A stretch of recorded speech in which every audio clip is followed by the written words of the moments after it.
But Brandon, it's time to close out the podcast, diving into something we haven't dove into in quite a while, as Stewie Griffin would say. Not a while, quite a while. And that would be the college basketball season. We are gearing up. I believe the season is less than 2 weeks away, or just over 2 weeks away. I believe it's November 6th. That week is when we get our first kind of games going on, non-conference starts. Our first big board is coming up in about 2 or 3 weeks for the NFL, or not the NFL, the NBA. I'm going to do that the whole time now. Yeah. Now that we have both of them going on. We had our NFL one. We're going to do our NBA one at the start of the season. But we got a little bit of news because one guy that might have been on our big board will not be on our big board. We're not going to make that Clelin Ferrell mistake that we did a couple years ago when we had him on the Daniel Gafford of he went back. Well, he decided to declare the day we were recording this, or as we were recording it, so that helped a lot. But Jontay Porter, big draft news, NBA college news, is that Jontay Porter is being shut down for the year. He's going to miss the entire season. He tore, Brandon, this past weekend, both his ACL and his MCL. This is a kid that was going to be projected to be a first-round pick in last June's draft. There were many people thinking he might have gone about 19, 20, if not the early 20s to late 20s of the first round. He was a guy that you had in your last big board. You had him at 19 before he decided to go back to college. We're going to get into the both sides of this, the draft stock and what it means for Mizzou in this. But first, let's start with Jontay. What does this mean for him, his NBA career, his basketball career, and his NBA draft stock?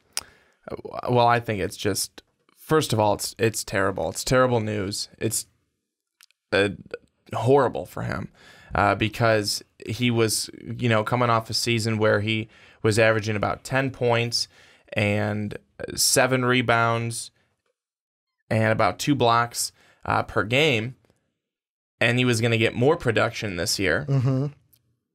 And now that's all gone, and that's not going to happen.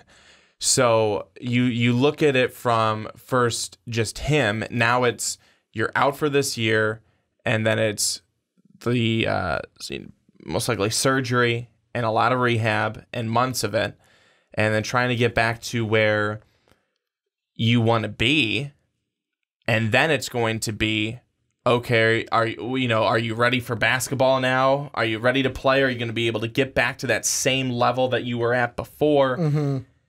And then it goes back into, okay, now where are you in terms of draft stock? Mm-hmm. But the glimmer of hope is that with his brother, Michael Porter Jr., had a bad back injury, kept him out for a vast majority of the season, comes back for a couple of games, still didn't seem right to me, didn't seem 100% in those games, and he still is drafted, and he's still taken with a decent pick in the draft. Mm-hmm. So that is a glimmer of hope for you if you're Jontay Porter, to know that I just need to work my butt off to get to where I want to be, and not try and rush anything too much. Get to the point where I feel good, where I can play at my highest level, then I can go out there and show something, and that I can still be able to have a chance and opportunity to be a good number in the draft. The first thing, I agree with your first part, is if you're Jontay Porter, and by the way, just to kind of put into his words how he was feeling after this, is his tweet that he sent out Sunday, October 21st. This was at about 8:22. He said, "Thanks to everyone who reached out. It's hard to stay positive in the midst of something like this, but everything happens for a reason." And to me, my first thought when it comes to Jontay Porter is, if I was him, I would not even be focusing on draft this, draft that. I would be focusing on getting myself back into basketball shape, getting the surgery done, and then, all right, how do we rehab this thing? Because the good thing about it is that he's a sophomore. And I know there's a yin and yang to this. I know I was reading the ESPN article about it that was written by Jeff Borzello, and he even put in it a couple of things that I didn't know, where apparently you had Jontay and Michael's sister, Bree. Last year, she had to retire from basketball because she had her 5th ACL injury before last season. Then you had another one of their sisters, Sierra, who also played at Missouri. She had to medically retire in June with a year of eligibility left. And the first thing is getting the knee right, getting the surgery, and then being from there, all right, can I rehab this to come back and play basketball? And for me, I think the process would be, if you can, don't pull a Joey Bosa or Nick Bosa and say, I'm just going to focus on the draft. If you can play basketball, rehab it this season, not too hard because it's not like you have to try to come back for the draft. Try to shoot to say, all right, I'm coming back to Missouri. Like, that's what I'm going to do, where I'm going to rehab this thing. If he can take a gray shirt or a medical red shirt, then go ahead. Then you don't lose an eligibility year. But even if you come in as a junior next year, it's no big whoop because NBA you can leave after freshman year anyways. That's what I think the game plan should be, is get it medically cleared. And then once it's like, okay, I can start working with this thing again, start to work to get back to Missouri and not necessarily the draft, because if you get back, work to Missouri, then next season you can maybe have a similar season you were going to have this year and be able to have that a year later instead of, hey, I'm going to rush myself to get ready for a draft. Because the thing that kind of plays into this, and I know that a few people have brought this up, they were like, oh, well, Nerlens Noel did the same thing with lesser time. And I remember when you bring up that injury, I remember watching that game as a 13-year-old kid being like, whoa, or not 13-year-old. Was I 13? Yeah, I was, no, 23. 23, not 13. 13 would have been 2003. 23-year-old kid, a little bit older of a kid. This is a college kid.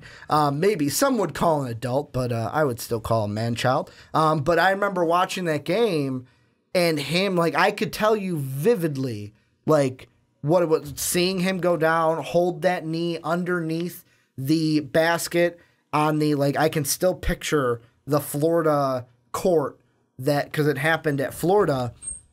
He had that ACL injury. He came back and not only was drafted 6th overall in the 2013 draft, just months after it happened, he now, after a full year off in the NBA, is now having an NBA career and is playing basketball in the NBA. So the most important thing is, for rehabbing, how are you going to do that? Maybe coming back to Missouri is the plan, but also, depending on what the knee injuries does, he may have to change his game to where, will that then hurt his draft stock? Where it's like, hey, I might not be as explosive off of this knee as I was before the injury happened. And see, Ricky, all these things make me, think about probably a bigger conversation that we could have. Should we, when guys are testing out the waters, like he did this past year in this past year's draft, should we say, go if you can, if you can try, just do it. That's what John Calipari does. Just do it. I mean, do we need to take a step back and say, okay, if we're saying no, they need to stay in school, they need to do, should we be doing that? Because I'm kind of having this little internal fight with myself, because I think that a couple of years is good. 2 years and stuff like that is a good amount of time to be there, to be able to work on a couple of things as well. And I know a lot of guys say they're good after 1 year, and some obviously don't even do it. They just go right to the league from high school. Yeah. But this is another one of those. Well, he went back to school, and now he's injured, and it's going to be an injury. It's not just a twisted ankle. It is an ACL and an MCL, and not just one, both. He is going to be so. He's going to. I don't want to say he's going to be so far behind now. Mm-hmm. He's going to be so far behind. He's starting back at square one.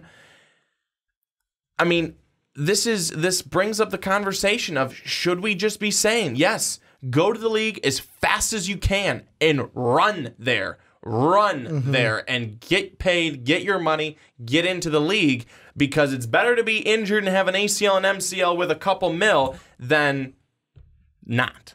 Remember, and we've had this conversation for college football. Remember last year when people were talking about expanding the playoff from 4 teams to 8 teams? And what you were saying is, yes, that'd be fine, but now instead of 5 and 6 being gypped, we'll just be talking about 8 and 9 being gypped. I think that's what we're talking about here. Before this whole new process of guys being able to do that, it was very much you didn't really know exactly where you stood. So unless you knew for sure, I'm going to be a high draft pick, guys might have been more reluctant to stay. Whereas this, I feel like now we're just talking about, instead of the high tier of stay or go, now we're looking at the middle to low tier of stay or go, where the guys who are in the out of the lottery between 16 and 20, maybe a little after.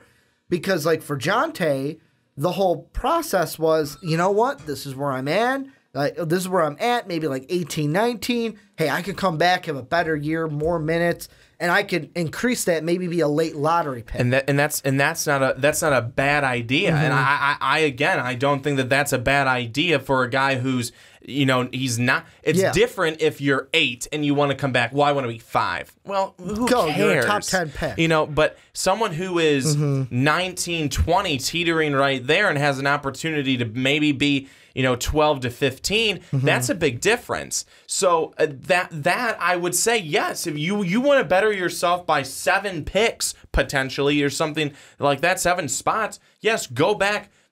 Have another year where you're going to see more production. You're going to be in the lineup more. You're going to have more minutes.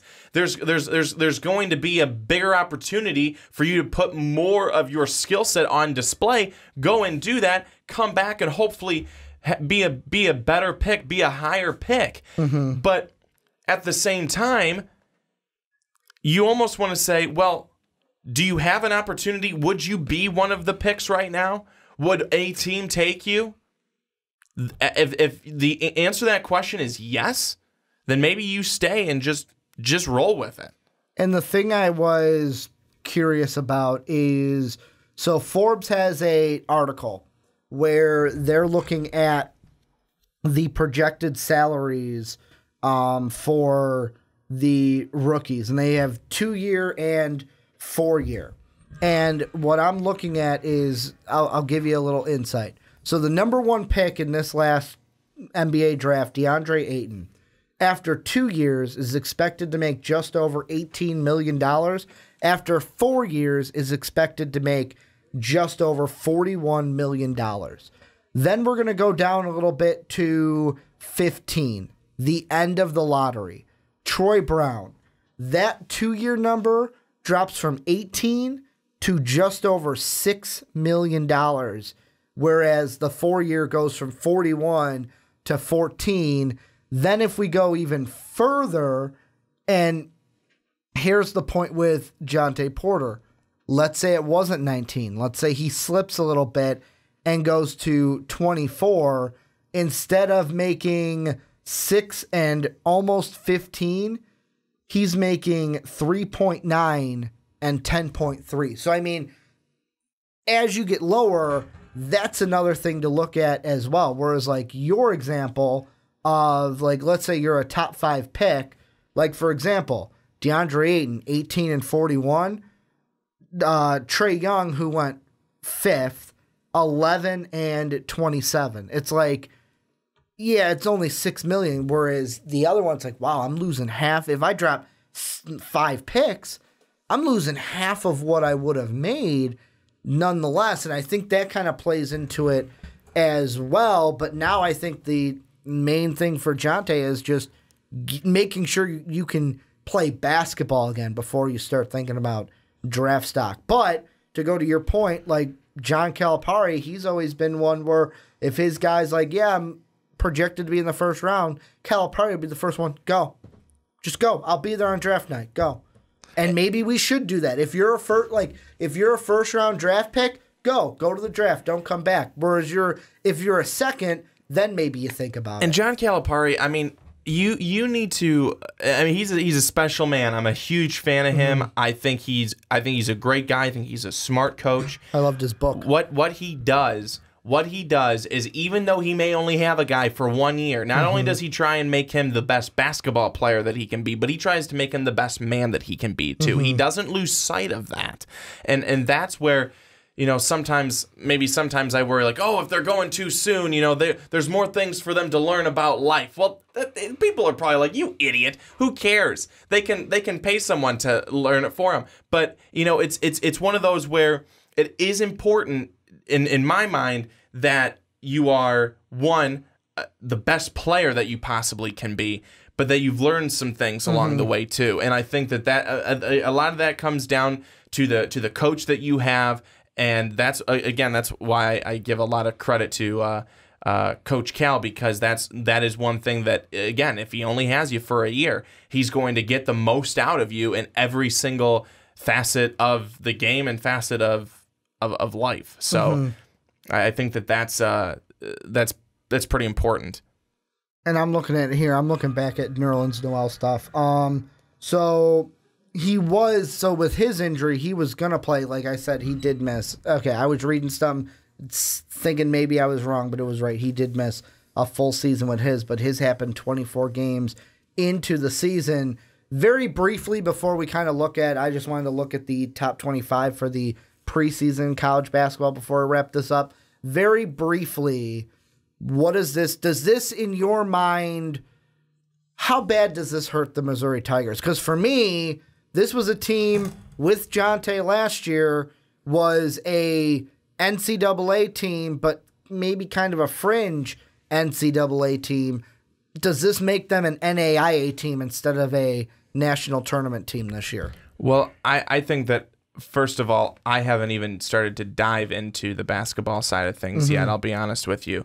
But I think that a guy who was possibly going to be able to put up 10, 8, and 2 in terms of points and rebounds and blocks, and that's just going by what he had last year, and then you think that maybe he could increase those to, you know, let's even say 13 or 15 in terms of the points, and then 10. And I mean, if you're averaging, you know, a double-double every single night, or, you know, typically you are, and you lose that from your lineup, that's a terrible thing to lose, and those are good points and good stats to lose there. So it's going to be, who's the next person that's going to come off the bench to go and fill that role, and what are they going to, you know, how big of a void is that going to be ultimately? But it certainly will be a void. I just don't know how big of one it will be right now. And I mean, the thing that I look at is,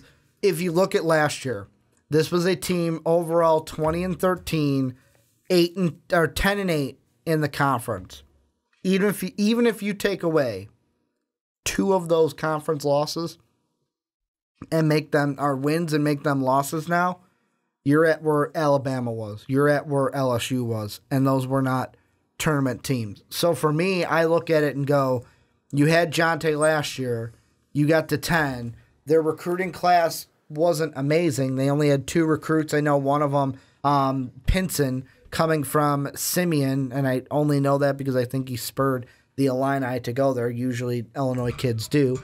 But that to me is going to be, maybe this is a NIT Missouri Tiger team and not necessarily a NCAA tournament Missouri Tiger basketball team. And the last thing I wanted to do before we end, doesn't even have to be really in-depth. I just wanted to ask you one question. So the AP preseason top 25 came out today.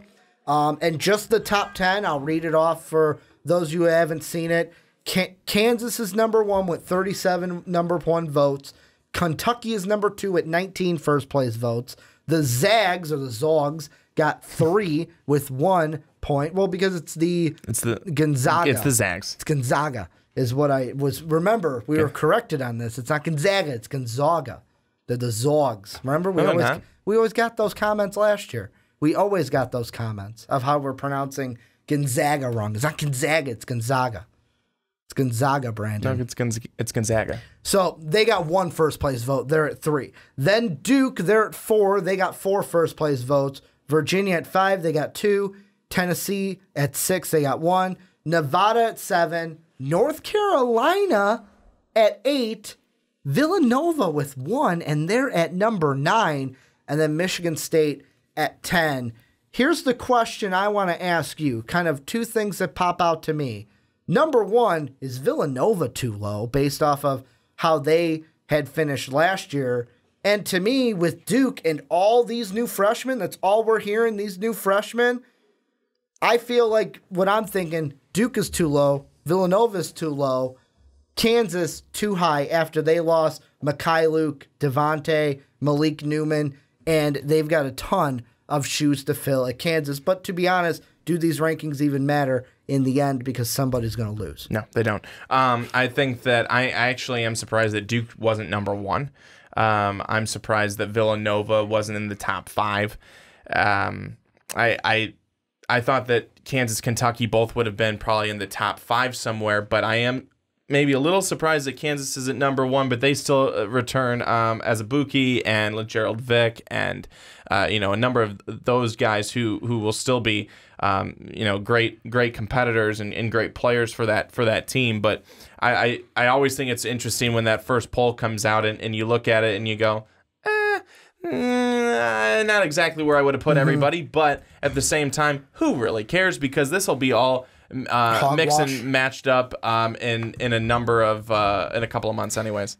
The thing I look at, and this is my final thought on it, you have a roster like R.J. Barrett, Cam Reddish, Trey Jones, Zion Williamson, which those are going to be the guys we're talking about. We're going to talk about this Duke team probably. Yeah, you probably have at least. I think you've got Reddish is going to be like 1 or 2, and then R.J. Barrett will be right behind him. And then where Zion Williamson, he'll be in the top 5 too. It's like these guys we've got. In the first 5 picks, you probably got 3 Duke players. Like when we get to our big board, you know how we do the 1 through 5? That's probably just going to be like the Duke Blue Devils. Yeah, probably. It's just going to be the Blue Devils and then someone else. Like, if I just pulled up Tankathon's mock draft because it's so early for it. They've got R.J. Barrett at number 1. They've got Zion Williamson at number 2. They've got Cam Reddish at 3. Duke right away. And then, like, you look at Trey Jones. I know he's on here. I just got to do the find. 14. So all 4 of them in the lottery. Right now, if you were to ask me in early season who's going to win it all like this year, you would be almost crazy to not say the Duke Blue Devils. You would be almost crazy to not say Duke. But the reason why I don't want to is because when they get to the tournament, they always like. There's the Duke teams that win it all and the Duke teams that go all the way, but then there's those Duke teams that lose to Lehigh in the first round. You go, how did you guys do that? Where it's like, this team, I don't think this team would be that, but they've burned me once before. It's like Michigan State. When Michigan State's on, they're on. Otherwise, they're losing to mid-Tennessee State in the first round. Yeah, I remember that. I mean, like, these are teams that are really good teams, but they just burn me in some places. But this is where you guys come in. Let us know what you guys think. First off, about the Jontay Porter, the injury. What does it think this means for him, for his draft journey? Now going forward, what does it mean for Mizzou basketball? Then what do you think of the top 25? I know we didn't mention all the teams. Are my Illini in it? Probably not. Nope.